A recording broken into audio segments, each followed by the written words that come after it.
You had not got the fifth bend, I think. I had not, cried the mouse sharply and very angrily. A knot, said Alice, always ready to make herself useful and looking anxiously about her. Oh, do tell, let me help to undo it. I shall do nothing of the sort, said the mouse, getting up and walking away. You insult me by talking such nonsense. Nonsense. I didn't mean it, pleaded poor Alice, but you're really easily offended, you know. The mouse only growled in reply. Please come back and finish your story, Alice called after it, and the others all joined in the chorus. Yes, please do. But the mouse only shook its head and impatiently walked a little quicker. What a pity it wouldn't stay, sighed the Lory, as soon as it was quite out of sight, and the old crab took the opportunity of saying to her daughter, Ah, my dear, let this be a lesson to you never to lose your temper. Hold your tongue, Ma, said the young crab a little snappishly. You're enough to try the patience of an oyster. I wish I had our Dinah here. I know I do, said Alice aloud, addressing nobody in particular. She'd soon fetch it back. And who is Dinah, if I might venture to ask the question, said the Lory. Alice replied eagerly, for she was always ready to talk about her pet. Dinah's our cat, and she's quite a capital one for catching mice you can't think. And oh, I wish you could see her after the birds. Why, she'll eat a little bird as soon as look at it. This speech caused remarkable sensation among the party. Some of the birds hurried off at once.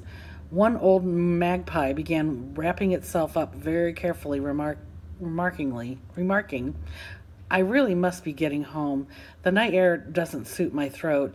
And a canary called out in a trembling voice to its children, Come away, my dears, it's high time you were all in bed. On various pretexts they all moved off, and Alice was soon left alone. I wish I hadn't mentioned Dinah, she said to herself in a melancholy tone. Nobody seems to like her down here, and I'm sure she's the best cat in the world. Oh dear, my dear Dinah, I wonder if I shall ever see you any more. And here poor Alice began to cry again, for she felt very lonely and low-spirited. In a little while, however, she heard a little pattering of footsteps in the distance, and she looked up eagerly, half hoping that the mouse had changed his mind and was coming back to finish his story. Chapter 4. The Rabbit Sends in a Little Bill. It was the white rabbit, tottering slowly back again and looking anxiously about as it went, as if it had lost something, and she heard it muttering to itself, The Duchess, the Duchess. Oh, my dear paws, oh, my fur and whiskers, she'll get me executed, as sure as ferrets are ferrets. Where can I drop them? Where can I have dropped them, I wonder? Alice guessed in a moment that it was looking for the fan and the pair of white kid gloves, and she was very good-naturedly began hunting about for them, but they were nowhere to be seen.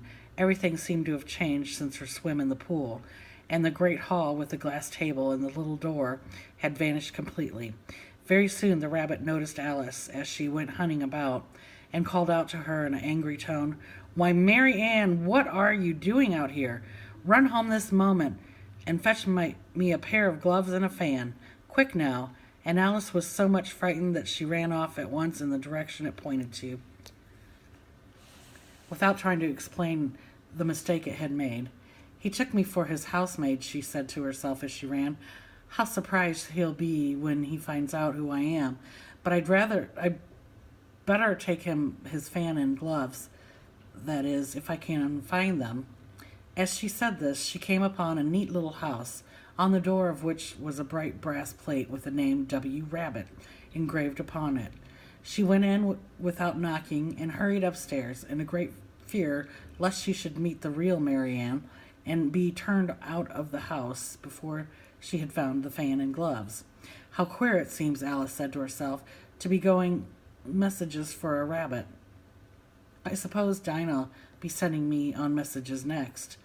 And she began fancying the sort of thing that would happen. Miss Alice, come here directly and get ready for your walk. Coming in a minute, nurse. But I've got to see that the mouse doesn't get out. Only I don't think Alice went on, that they'd let Dinah stop in the house if it began ordering people about like that. By this time, she had found her way into the tidy little room with a table in the windows on it, as she had hoped, a fan and two or three pairs of tiny white kid gloves. She took up the fan and a pair of gloves and was just going to leave the room when her eyes fell upon a little bottle that stood near the looking glass. There was no label this time with the words "Drink me," but nevertheless she uncorked it and put it to her lips. I know something interesting is going to happen, she said to herself, whenever I eat or drink anything, so I'll just see what this bottle does.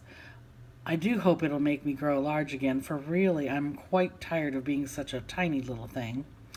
It did so indeed, and much sooner than she had expected. Before she had drunk half the bottle, she found her head pressed against the ceiling and had to stoop over to save her neck from being broken. She hastily put down the bottle, saying to herself, "That's quite enough.